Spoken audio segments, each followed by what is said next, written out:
शिक्षा मंत्री धर्मेंद्र प्रधान का इस्तीफा क्यों हुआ, इसकी इनसाइड स्टोरी क्या है, इस वीडियो में यही समझने की कोशिश करेंगे। नमस्ते, मेरा नाम दीपक तनगुरिया है। आप इंडियन एक्सप्रेस हिंदी देख रहे हैं। हमारे साथ हैं इंडियन एक्सप्रेस के दो शानदार रिपोर्टर्स, असद रहमान जो अपोजिशन लीड कवर करते हैं, और जतिन आनंद जिन्हें आपने संसद के कई एपिसोड्स में देखा होगा, वो बीजेपी बीट कवर करते हैं। हम सीधे जतिन आपसे शुरू करना चाहते हैं। क्लियर कट सवाल है जो पूरे देश के मन में है। अचानक क्या हुआ? ये दीपक अचानक तो कुछ नहीं हुआ है। और अचानक राजनीतिक ऐसे और इतनी बड़े राजनीतिक मुद्दों में अचानक कुछ नहीं होता है। इसमें भी जो हम अभी तक हम अनकवर कर पाए हैं, क्योंकि जैसा मैंने कहा कुछ अचानक नहीं होता है। जब इतना बड़ा देश हो और इतनी बड़ी सरकार हो तो उसके अंदर सारी चीजें जो हैं वो कंसिडरेशन के बाद ही की जाती हैं। कुछ नी जर्क रिएक्शंस नहीं होते हैं, और स्पेशली एक ऐसी सरकार के जो अपने तीसरे टर्म में हो और चौथे टर्म के लिए अपने आप को बहुत अग्रणी मान रही हो। मंगलवार को एनडीए की पार्लियामेंट्री पार्टी की मीटिंग हुई, जहां पर सबसे पहली बार इस मुद्दे का कॉग्निजेंस ये लिया गया है प्रधानमंत्री द्वारा और एनडीए के वरिष्ठतम नेताओं द्वारा। ये चीज वहां से बाहर निकल कर आई। पार्लियामेंट्री अफेयर्स मिनिस्टर किरण रिजिजू जी ने बाहर आकर मीडिया को ब्रीफ किया, जहां पर उन्होंने ये बताया कि ये मुद्दा डिस्कस हुआ था और वहां पर प्रधानमंत्री ने कई बातें बोली। फॉर एग्जाम्पल उन्होंने ये कहा कि इसके ऊपर हम आप उन्होंने सबसे पहली बात जो कही रिजिजू जी, जो रिजिजू जी ने कहा उसके उसके अनुसार वो ये थी कि जब जब पेपर लीक का मामला सरकार के संज्ञान में आया है, उसका तुरंत एक त्वरित त्वरित तरीके से सरकार ने उसका निजात किया। उसने जितने भी केसेस ऐसे आए उस पे तुरंत एक्शन लिया। एक तो ये बात कही गई थी प्रधानमंत्री द्वारा, जो रिजिजू जी ने कहा। उसके अलावा उस मीटिंग में ये भी कहा गया था कि सरकार ने आगे ऐसी एक रणनीति बनाने की, सरकार चाहती है ऐसी एक रणनीति आने वाले समय में जिसमें नीट का पेपर लीक हो या कोई और इस तरीके का पेपर लीक हो तो उसके अंदर किस तरीके से बेस्ट और एफिशिएंट लीगल एड, किस तरीके से उन्होंने कहा था धुरंधर लॉयर्स को हम लोग एंगेज करेंगे, सरकार एंगेज करेगी ऐसे मुद्दों में आने वाले समय में। तो ये भी रही। ये मंगलवार को हुआ। बुधवार को आप देखते हैं कि सीजेपी के प्रतिनिधि मंडल के साथ में जेपी नड्डा जी द्वारा, एक जेपी नड्डा जो भारतीय जनता पार्टी के पूर्व अध्यक्ष रहे हैं, बहुत लंबे समय तक अध्यक्ष रहे, उनके द्वारा और जितेंद्र सिंह सिंह द्वारा, दोनों यूनियन मिनिस्टर हैं, उनके द्वारा उनके साथ मीटिंग हुई सीजेपी के प्रतिनिधि मंडल की। और उसी शाम आप देखें तो उस समय पर बुधवार ही एक ऐसा इंस्टेंस था, ऐसा एक दिन था जहां पर शायद एनडीए बीजेपी द्वारा जो जो लेड एनडीए सरकार है उस द्वारा आखिरी अटैक, अगर आप माने, अगर आप देखें पॉलिटिकली, आखिरी अटैकिंग मोड में उस समय पर सरकार दिखी, जब नड्डा जी ने भारतीय जनता पार्टी के हेडक्वार्टर से एक प्रेस कॉन्फ्रेंस एड्रेस की। ये तब हो रहा है, बाय द वे, ये तब हुआ जब ये प्रेस कॉन्फ्रेंस तब हो रही थी जब राहुल गांधी और कांग्रेस के बहुत सारे एमपीज और ऑपोजिशन के कई बड़े नेता और कई बड़े चेहरे पीएम मोदी के घर के बाहर, लोक कल्याण मार्ग के बाहर उन्होंने एक प्रोटेस्ट। प्रोटेस्ट किया था। ये बुधवार को हुआ। फिर थर्सडे को, अगले दिन गुरुवार को, मैं माफी चाहता हूं, मैं ये सारी चीजें दे रहा हूं, पर मैं इतनी डिटेल दे रहा हूं, पर ये समझना जो है ये थोड़ा जरूरी है कि इस तरीके से बिल्डअप हुआ, इस तरीके से क्रोनोलॉजी हुई। मैं बस वही बताने की कोशिश कर रहा हूँ। बुधवार को फिर गुरुवार को फिर आप देखते हैं कि प्राइम मिनिस्टर मोदी ने खुद एक एक्स पर पोस्ट कर कर बताया, उन्होंने जो कहा था 2 दिन पहले पार्लियामेंट्री एनडीए की पार्लियामेंट्री मीटिंग में, कि हम एक लॉ लाएंगे, हम एक बहुत ज्यादा टफ लॉ लाने वाले हैं नीट यूजीसी के पेपर लीक के मुद्दे पर। वो उन्होंने सवेरे कहा। और उसी शाम को उन्होंने पहला अपना address to the students which is clarified by the fact that, उन्होंने जब वो शुरू किया अपना वक्तव्य, जब उन्होंने वीडियो इसी तरीके से वीडियो बनाया और रात को देर रात गुरुवार को उन्होंने वो डाला, तब भी उन्होंने इस मसौदे के बारे में उन्होंने चर्चा करी। उन्होंने बताया किस तरीके से उन्होंने आज का पूरा दिन, यानी गुरुवार का पूरा दिन उन्होंने उन्होंने इस पूरे प्रकरण में लगाया कि इसके ऊपर मसौदा बनाया जाए, उसकी डिटेलिंग की जाए कि किस तरीके से टफ लॉ होगा। और उसी रात हम देखते हैं कि सोनम वांगचुक, जो नोटेड क्लाइमेट और लद्दाख के एक्टिविस्ट हैं,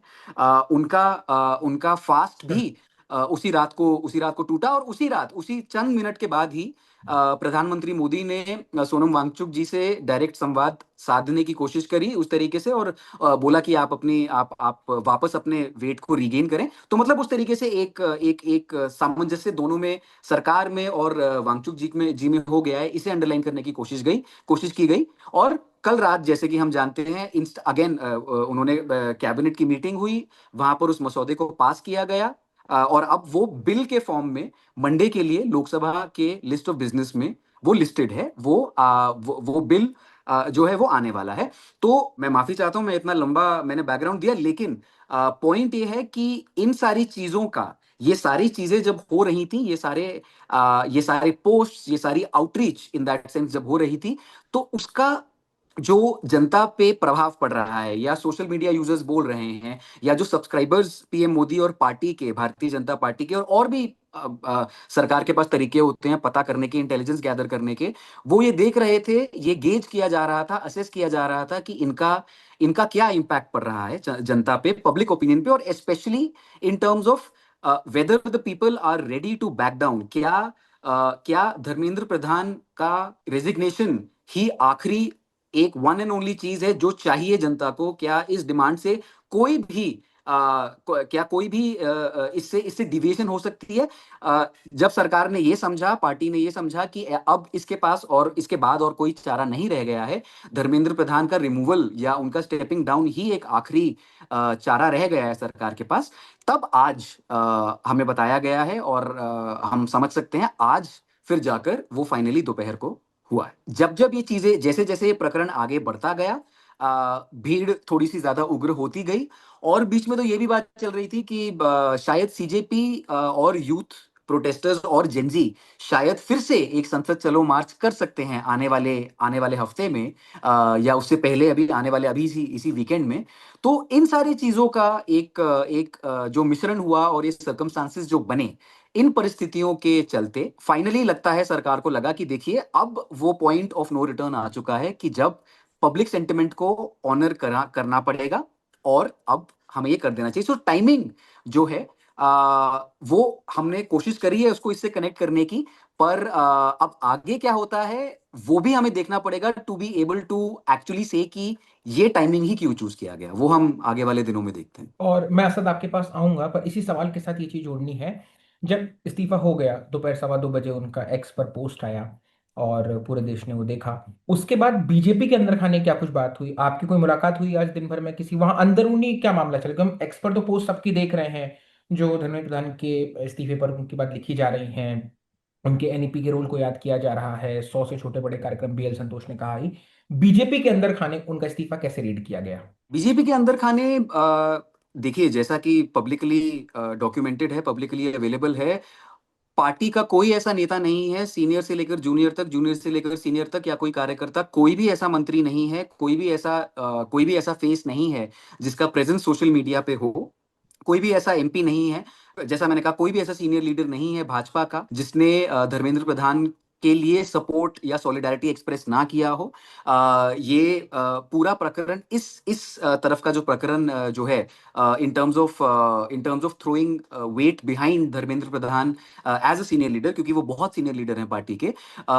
तो ये सारा का सारा नितिन नबीन, जो भारतीय जनता पार्टी के अभी अध्यक्ष हैं, उन्होंने इसका चार्ज लिया, उन्होंने स्टार्ट किया सून आफ्टर धर्मेंद्र प्रधान जी ने अपना ओपन लेटर लिखा अनाउंस करते हुए कि मैंने अपना रेजिग्नेशन प्रधानमंत्री जी को दे दिया है। उसके बाद तुरंत सबसे पहले जो बड़े लीडर थे, बाय द वे, इससे पहले इवन नितिन नबीन जी से थोड़ा सा पहले, भारतीय जनता पार्टी के संगठन के जो जनरल सेक्रेटरी ऑर्गेनाइजेशन है, जो कि भारतीय जनता पार्टी और राष्ट्रीय स्वयं सेवक संघ के बीच की एक बहुत बड़ी कड़ी है, बीएल संतोष, उन्होंने भी धर्मेंद्र प्रधान जी के बारे में एक पोस्ट किया। उन्होंने धर्मेंद्र प्रधान जी का जो योगदान रहा है as a cabinet minister, as education minister, उन्होंने उसके बारे में चर्चा करी, और उन्होंने उनके लिए सपोर्ट एक्सप्रेस किया। और उसके बाद में फिर ये झड़ी लग गई बड़े बड़े लीडर्स की, जो अभी भी चल रहा है, जो अभी भी पोस्ट आ रही हैं। आपकी कोई एक मुलाकात बात हुई आज? एक बात मैं और कहना चाहूंगा दीपक, कि इसके साथ साथ जो बात चल रही है, जो अंदर खाने, एक इस रेजिग्नेशन ने, इस डेवलपमेंट ने और बाकी लोगों की सूझबूझ, नेताओं की सूझबूझ जो है पार्टी के, जो लोग संगठन को देखते रहे इतने इतने इतने समय से, उनके हिसाब से एक और चीज जो है वो एक चर्चा जो करी जा रही है, हालांकि वो दबे दबे पांव और बहुत ही दबी आवाज में की जा रही है, वो है इस बात की कि क्या ये एक पहला स्टेप है या दूसरा स्टेप, या एक एक स्टेप है कैबिनेट रिशफल, जो यूनियन कैबिनेट में रिशफल होना है उसको लेकर। क्या ये अब एक पहला स्टेप, अब इसके बाद क्या, अब किस तरीके से अब देखिए, एक और चीज जो हमें संगठन ने और भारतीय जनता पार्टी ने जो हमें बताया, जो जिस चीज को अंडरलाइन करने की कोशिश करी, वो ये है कि आप पॉलिटिकली अगर इसके मायने देखेंगे, जब मंडे को वो बिल लोकसभा में लिस्टेड है for tabling by doctor Jitendra Singh, जो जो अनफेयर, जो वो टफ लॉ है, जो इस 2 3 4 दिन की कवायद के बाद जो आएगा, अब आप ये देखिए कि संसद में जो हम अब कॉकरोच जनता पार्टी और यूथ प्रोटेस्टर्स और जेनजी प्रोटेस्टर्स का जो जो प्रोटेस्ट बाहर चल रहा है, वो तो अलग है, वो इस बात तक मोटा मोटी सीमित था कि धर्मेंद्र प्रधान रिजाइन करें। अब लेकिन चर्चा जो, लेकिन जो जो संसद में जिस तरीके से जो जो जो रूप इसने लिया, वो था नीट के मुद्दे पर चर्चा करने का, और वहां पर सबसे बड़ा जो विपक्षी दल है, जो कांग्रेस है, उसका एक प्री कंडीशन है, जो सरकार ने कहा गया, जिसे सरकार ने एक प्री कंडीशन डब किया है, और उसके खिलाफ भी आवाज अपनी उठाने की कोशिश करी है। वो ये है कि क्या ये अब धर्मेंद्र प्रधान के रेजिग्नेशन के बाद अब ऑपोजिशन के पास वो प्री कंडीशन वाली चीज नहीं रह गई है, अब विपक्ष को नीट और यूजीसी वाले मुद्दे पर चर्चा करनी ही पड़ेगी, according to somebody that I was speaking to in the party. इसी से ये ये कंफर्म कर देता है इस बात को कि हर स्टेप पर, जब जब इस मुद्दे के ऊपर सरकार ने कोई भी एक्शन लिया, सरकार ने कोई भी वादा किया, सरकार ने कोई भी अनाउंसमेंट की, चाहे वो सरकार कर रही हो, चाहे प्रधानमंत्री मोदी खुद कर रहे हो, हर एक इंस्टेंस के बाद जो उसका रिस्पॉन्स रहा, चाहे वो सरकार की पॉपुलैरिटी को लेकर हो, या वो इस डिमांड को लेकर हो कि क्या जरा सा भी रूम है धर्मेंद्र प्रधान के रेजिग्नेशन के आसपास, जरा सा भी विगल रूम है क्या, हम ये कर कर क्या जनता सेटिस्फाई हो जाएगी, क्या इससे काम बन जाएगा, उससे काम बन जाएगा, ये सारी चीजें असेस की गई, ये सारी चीजें गेज कर की गई, और इनके बेसिस पे ये जब सरकार को लगा कि अब इससे कोई भी कमबैक नहीं है, अब ये करना ही पड़ेगा, तो इसे जाकर फाइनली इसको किया गया। असद, क्या आप चर्चा की हम उम्मीद कर सकते हैं सोमवार को जब संसद शुरू होगी? आप कहाँ थे उस वक्त? पहले किस अपोजिशन लीडर का मैसेज आपके पास आया, या वहां किस तरह की बात हुई? क्या विपक्ष को अंदाजा था कि ये इस्तीफा मैटर ऑफ टाइम है, माउंटिंग प्रेशर है, राहुल गांधी की प्रीकंडीशन है, विपक्ष के दल एक साथ हैं लगभग? कैसे विपक्ष ने रीड किया इस इस्तीफे को? देखिए, विपक्ष में किसी को भी, देखिए इस बीजेपी सरकार और इस एनडीए सरकार में कोई भी चीज, जो कोई भी डिसीजन मेकिंग इंटरनली हो रहा होता है, वो ना तो ज्यादातर बाहर आना बहुत ही मुश्किल होता है। तो विपक्ष के लोग भी टटोल ही रहे थे कि आगे क्या होने वाला है, प्रधान जी धर्मेंद्र प्रधान रेजिग्नेशन देंगे या नहीं, इस बात में विपक्ष में भी कोई क्लैरिटी नहीं थी। इस बात से क्लियर हो जाता है कि आज राहुल गांधी जी जो पिछले 2 3 दिन से, अगर आप देखें मंडे से, तो रोज कोई ना कोई एक एंगेजमेंट वो पब्लिक के साथ रख रहे थे, चाहे वो प्रेस ब्रीफिंग के थ्रू हो, चाहे प्रधानमंत्री मोदी जी के घर के बाहर प्रदर्शन करने के थ्रू हो। तो रोज एक उनका कुछ ना कुछ कार्यक्रम रोज लगा रहता था। आज सुबह भी उन्होंने 12 बजे के करीब जो आइसा के 3 छात्र और एक छात्र नेता जो हैं, उन उन चारों के साथ एक प्रेस कॉन्फ्रेंस की, और बोला कि फिर से वही बात बोली उन्होंने कि कांग्रेस इन बच्चों के साथ, इन स्टूडेंट्स के साथ खड़ी है, और इनकी जो भी डिमांड है हम उनको सपोर्ट करते हैं। और वही 3 डिमांड, धर्मेंद्र प्रधान का रेजिग्नेशन, ये रेजिग्नेशन की पहले की बात है, धर्मेंद्र प्रधान का रेजिग्नेशन, प्रधानमंत्री मोदी जी से माफी, और तीसरी डिमांड की जो लोगों ने एक्शन लिया मंडे को, जिन पुलिस वालों ने मारा और जो लाठीचार्ज हुआ, उस पे एक्शन। तो विपक्ष के खेमे में भी ऐसा नहीं है कि लोगों को अंदाजा था कि आज रेजिग्नेशन आ सकता है, और अगर होता तो शायद राहुल गांधी जी मे भी सुबह प्रेस कॉन्फ्रेंस ना करते। तो ये रहा। और आज जब मैं अपना एक्सपीरियंस बता देता हूँ कि मैं केरला हाउस गया था किसी काम से, वहां मैं ही बाहर निकला और कोइंसिडेंटली मुझे एक विपक्ष के नेता ने ही फोन करके बोला कि शायद इस्तीफा हो गया है, आप चेक करिए। तो मेरे पास तो इंटरनेट नहीं था, मैंने अपने दोस्तों और जो भी मेरे जानकार हैं उनको फोन किया, और वहां पे एकदम with in a minute, 1-2 minute के अंदर खबर जो है वो जल्दी जल्दी फैलने लगी और लोग एकदम से एक सेलिब्रेटरी मोड में आ गए। लोग चिल्लाने लगे, हम जीत गए, हम जीत गए, बैरिकेडों के ऊपर चढ़ने लगे, लोग नाचने डांस करने लगे, और एक एक यूफोरिया सा माहौल हो गया वहां पे। और यूफोरिक सा माहौल हो गया, और उसके बाद धीरे धीरे जो है वो विपक्ष ने भी फिर एक इनिशियल डिस्कशन करके, कांग्रेस ने, क्योंकि देखिए विपक्ष के इतने सारे दल हैं कि विपक्ष की रणनीति आज बता देना किसी के लिए भी बहुत ही मुश्किल है। मंडे को क्या होगा, वो मंडे की सुबह जो 10 बजे मीटिंग होती है मल्लिकार्जुन खड़गे के कमरे में, उसी में डिस्कस होता है, उसी में डिसाइड होता है। ये सवाल राहुल गांधी जी से भी आज प्रेस कॉन्फ्रेंस के दौरान पूछा गया कि मंडे को डिस्कशन आप लोग अलाउ करेंगे कि नहीं। उन्होंने 2-3 बातें तो बहुत साफ साफ कर दी हैं। उन्होंने आरएसएस को भी बहुत ब्लेम किया कि ये जो एजुकेशन सिस्टम में जो दिक्कतें हैं, जो प्रॉब्लम्स हैं, उसमें आरएसएस का बड़ा हाथ है। और फिर उन्होंने ये कहा कि हम अपनी मंडे की रणनीति, पार्लियामेंट की रणनीति के बारे में अभी कोई बात नहीं कर सकते, क्योंकि वो तभी होगा जब सारे दल साथ में बैठेंगे मंडे को, और जो सबका मत होगा उसके हिसाब से एक डिसीजन लिया जाएगा। बट अगर आप देखें तो जो कांग्रेस की दो और, मतलब जो स्टूडेंट्स की और विपक्षी पार्टियों की दो और डिमांड है कि एक, प्रधानमंत्री मोदी माफी मांगे, और दूसरी की, जिन लोगों ने एक्शन लिया, जिन लोगों ने, जैसे राहुल गांधी बोलते हैं, जिन लोगों ने एग्जीक्यूट किया और जिन्होंने ऑर्डर किया मंडे की जो कार्रवाई थी, और जो बाकी शहरों में भी हुआ है, उनके खिलाफ एक्शन होना चाहिए। तो वो directly home minister Rahul Gandhi directly home minister Amit Shah को ब्लेम करते हैं कि मंडे को जो हुआ वो अमित शाह ने ऑर्डर किया, और उनकी वजह से ये सारे बच्चे जो आज स्टूडेंट्स जो इंजर्ड हैं, जिनको पेलेट इंजरीज हुई हैं, वो आज इस स्थिति में होम मिनिस्टर अमित शाह की वजह से। तो अगर आप समझें तो विपक्ष को भी इस चीज का बिल्कुल भी इस चीज का आइडिया नहीं था कि आज के दिन रेजिग्नेशन हो जाएगा। और बाकी जैसे सभी लोगों को, हम लोग सभी सरप्राइज हुए। ये बातें कुछ दिन से चल रही थी कि हाँ सरकार इस पे मंथन कर रही है, बट ये आज होना था, और वो दोपहर में 2:18-17 पे जब हुआ, इस वक्त होना था, इसकी कोई क्लैरिटी विपक्ष में भी नहीं थी। और इसी हिसाब से विपक्ष अब अपना जो है वो रणनीति आगे बनाएगी। कल और परसों, संडे और मंडे को मीटिंग्स करके और देख के कि क्या आगे की रणनीति होनी चाहिए उनके लिए, ताकि वो अगर संसद में डिस्कशन पेपर लीक्स पे हो तो उसमें वो पार्टिसिपेट करें, नहीं करें, वो हाउस को चलने दें ना चलने दें, वो सारी चीजें मंडे तक मुझे लगता है कि स्थगित रखी जाएंगी। और पार्टीज अपने इंटरनली बात कर लेंगी, but as a opposition as a whole का जो डिस्कशन होगा वो मंडे को ही होगा।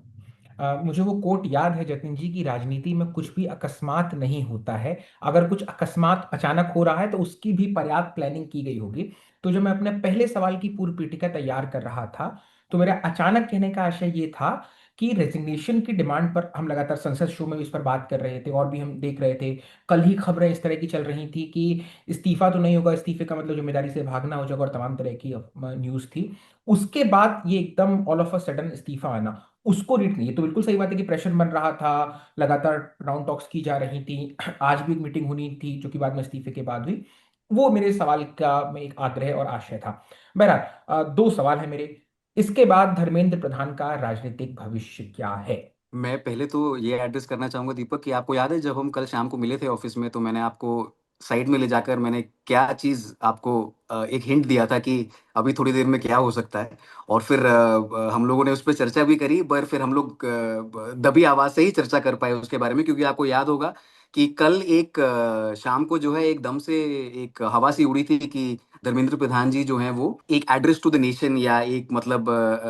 वो मीडिया पे आ सकते हैं, और वो कोई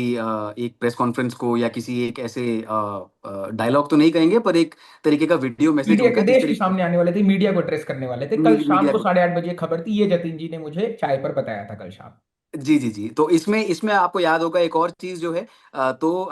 जैसे कल सबसे पहले जब वो देखिए कैबिनेट मीटिंग हुई कल दोपहर को, जहां पर वो मसौदा आया, जिस मसौदे का जो ड्राफ्ट आया, जिस ड्राफ्ट का जो फिर फाइनली बिल है जो मंडे को टेबल होने वाला है, तो उसी के थोड़ी थोड़ी जैसे ही वो मीटिंग खत्म हुई उसके बाद में कैबिनेट की ब्रीफिंग हुई केंद्रीय मंत्री अश्विनी वैष्णव द्वारा। और उसके बाद जो है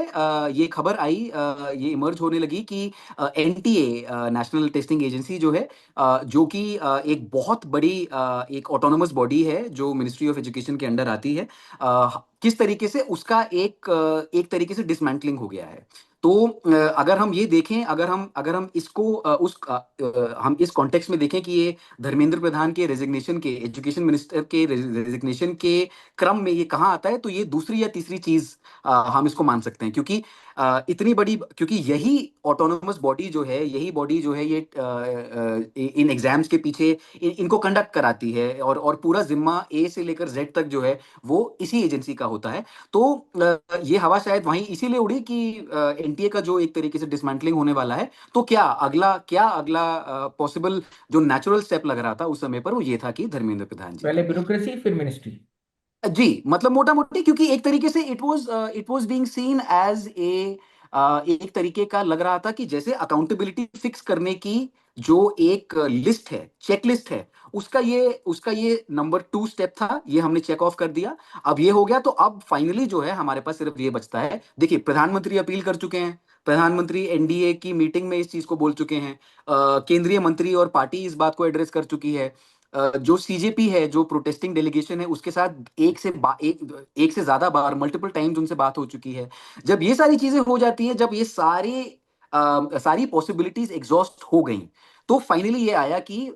एनटीए का डिसमेंटलिंग हो रहा है, इन दैट सेंस उसका पूरा प्रारूप जो है उसका बदल दिया जाएगा। उसके बाद में फिर ये बात आई, coming to your question for the day, जो आपने पूछा, जो कि एक बहुत रेलेवेंट सवाल है, कि धर्मेंद्र प्रधान जी का फ्यूचर। देखिए, धर्मेंद्र प्रधान जी एक बहुत ही कद्दावर कुर्मी लीडर हैं, भारतीय जनता पार्टी के। मल्टीपल टाइम्स वो संबलपुर से एमपी रह चुके हैं लोकसभा के। वो एक बहुत सशक्त परिवार से भी आते हैं, जो भाजपा के साथ पहले से जुड़ा हुआ है, बहुत पहले से जुड़ा हुआ है। वो संघ से भी उनका उनका एक जुड़ाव है, उनका एक कनेक्शन है। तो टू से कि देखिए, इसका, ये हमने पार्टी में भी इसके बारे में पूछा, तो टू से और अज्यूम कि इनका फ्यूचर खत्म हो गया, his public life has ended, would be too soon, it would be too soon to assume, and specially to say that, क्योंकि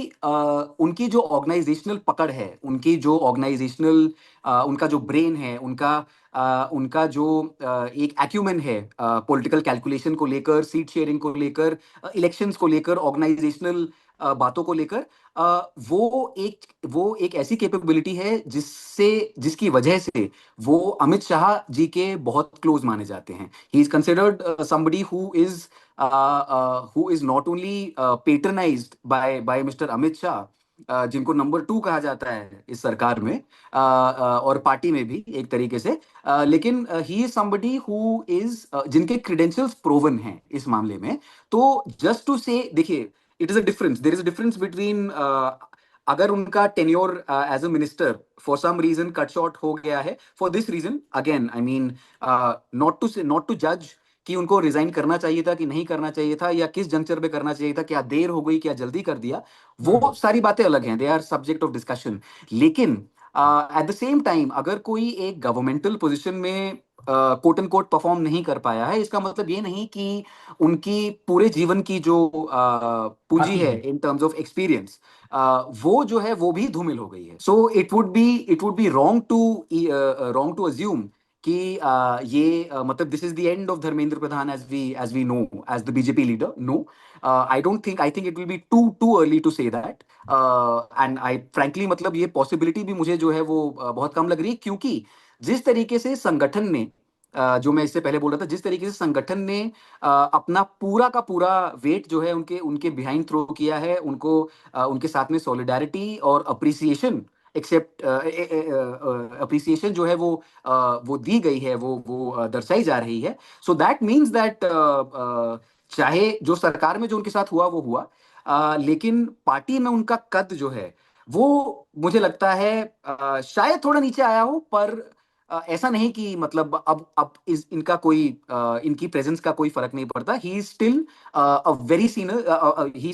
सीनियर बीजेपी लीडर। असद, चूंकि विपक्ष के लिए तो ये जो उनकी मुख्य मांग थी उसमें से एक का ये पूरा होना है। अ, आम आदमी पार्टी, कांग्रेस, सपा, है ना, सब अपना शेयर लेना चाहेंगे। तब जब उसकी उसकी पूर्व पीठिका में ये भी है कि उत्तर प्रदेश में अगले बरस चुनाव है और युवाओं से जुड़ा हुआ बहुत बड़ा मुद्दा तो है ही। ऐसे में अब विपक्ष, इस बात को आपने अच्छे से समझाया कि वो सदन को किस तरह से देख रहे हैं। पर विपक्ष उन सवालों के लिए कितना तैयार और कैसे तैयार होगा कि जब वो वोट अबाउटरी अब शुरू होने वाली है, अभी हमने देखा कि एक विजुअल आता है जिसमें मनीष सिसोदिया अंदर जा रहे हैं जंतर मंतर के, तो लोग उनसे पंजाब पेपर लीक पर सवाल पूछ रहे हैं। झारखंड और तमाम स्टेट्स की लेकर के तो बात हो ही रही है। तो ये एक बहुत ही अच्छी बात कही जा सकती है कि शिक्षा और पेपर लीक जैसे मुद्दे नेशनल कंसाइंस में डिस्कस हो रहे हैं, वो बहुत बड़ा मुद्दा बन गया है और वो कोई एब्रप्ट मुद्दा नहीं है। जैसे करप्शन को उसको मोनेटाइज करना, उसको ऐसे मैप करना फिर भी एक टफ काम हो सकता है, लेकिन पेपर लीक एक बिल्कुल ब्लैक एंड व्हाइट की घटना है कि ये हुई है। हम्म। तो विपक्ष अपनी स्तर पर कैसे तैयारी कर रहा है? क्या कुछ निर्देश दिए गए हैं राज्य सरकारों को? कम से कम जिन 4 राज्यों में कांग्रेस की सरकार है, केरल, हिमाचल प्रदेश, कर्नाटका और तेलंगाना, हाँ रेवंत रेड्डी, और तमिलनाडु में उनकी कुछ हद तक एक शेयरिंग है, वो सत्ता में अलायंस पार्टनर्स है। तो क्या निर्देश विपक्ष अब इस सवाल को व्हाट अबाउट ना इसके लिए अपने आप को कैसे तैयार कर रहा है? देखिए, विपक्ष में कुछ पार्टियां जैसे समाजवादी पार्टी, वो इस चीज से उनके लिए ये एक अच्छी चीज हुई है कि ये वाला डिस्कशन जितना जल्दी होके खत्म हो सके, क्योंकि सपा में ये फीलिंग थी कि उनको राम मंदिर का इशू भी वापस पार्लियामेंट में उठाना है। और क्योंकि वो चुनाव के लिए अगले साल जो यूपी में चुनाव है उसके लिए बहुत इंपॉर्टेंट मुद्दा है उनके लिए। तो आप समझिए कि विपक्ष जो जो एक प्लानिंग करेगा, अगर डिस्कशन होता है, तो डिस्कशन जब भी होगा तो उसमें अच्छे से अच्छे अपने स्पीकर्स और अपना बात रखने वाले लोगों को, जो हमने पहले भी देखा है कि जो डिबेट्स में आर्टिकुलेट लोग होते हैं उनको एक टाइम दे के वो कुछ पार्टियां तो चाहेंगी कि ये डिबेट अगर, मतलब सपा भी उनमें होगी कि ये डिबेट अगर होके खत्म हो जाए, ताकि इस सेशन में राम मंदिर का इशू भी उठाया जा सके। जहां तक रही बात कांग्रेस की, कांग्रेस चाहेगी कि ना सिर्फ पेपर लीक बट और भी जो इश्यूज हैं देश के, जिसमें कि राम मंदिर में जो चंदा चोरी के आरोप हैं वो, और बाकी जो देश के मुद्दे हैं, जैसे आज राहुल गांधी की अगर आप प्रेस ब्रीफिंग भी सुने तो वो बहुत क्लियरली कहते हैं कि ये जो गुस्सा है ये सिर्फ ये इकोनॉमिक डिस्ट्रेस का गुस्सा है। जो लोगों की जेब खाली है, जो उनका आरोप है कि लोगों के पास जो इकोनॉमिक प्रॉब्लम्स हैं उसकी वजह से भी, जो जॉब नहीं है मार्केट में उसकी वजह से भी लोग गुस्सा थे। और ये जो एक हमने आक्रोश देखा जंतर मंतर पे पिछले कुछ दिनों से, ये उसका भी एक कल्मिनेशन आप कह सकते हैं कि उसकी वजह से भी यहाँ पे ये गुस्सा टूट के फटा। विपक्ष तो चाहेगा कि सरकार को और पीछे भेजा जाए। विपक्ष जरूर कोशिश करेगा कि प्रधानमंत्री में भी फर्स्ट डे पे, मंडे पे हो सकता है कि इनकी तब भी डिमांड रहे कि प्रधानमंत्री जब तक माफी नहीं मांगेंगे और जब तक ये नहीं कहेंगे कि, राहुल गांधी ने आज एक और बात बोली कि जो एक्शन पुलिस वाले और जिन्होंने ऑर्डर दिए पुलिस को एक्शन लेने के लिए, उन पे जो कार्रवाई हो वो हमें पब्लिकली जाननी है। तो इन जो दो इश्यूज रह गए हैं इन पे विपक्ष जरूर कुछ दिन पुशबैक करने की पूरी कोशिश करेगा सरकार को, कि आप प्रधानमंत्री से माफी दिलवाइए और ये दो जो दूसरी मांग है पुलिस एक्शन को लेके, इस पे और आप जो जो हमारी डिमांड है उसको मानिए। बट मुझे लगता है कि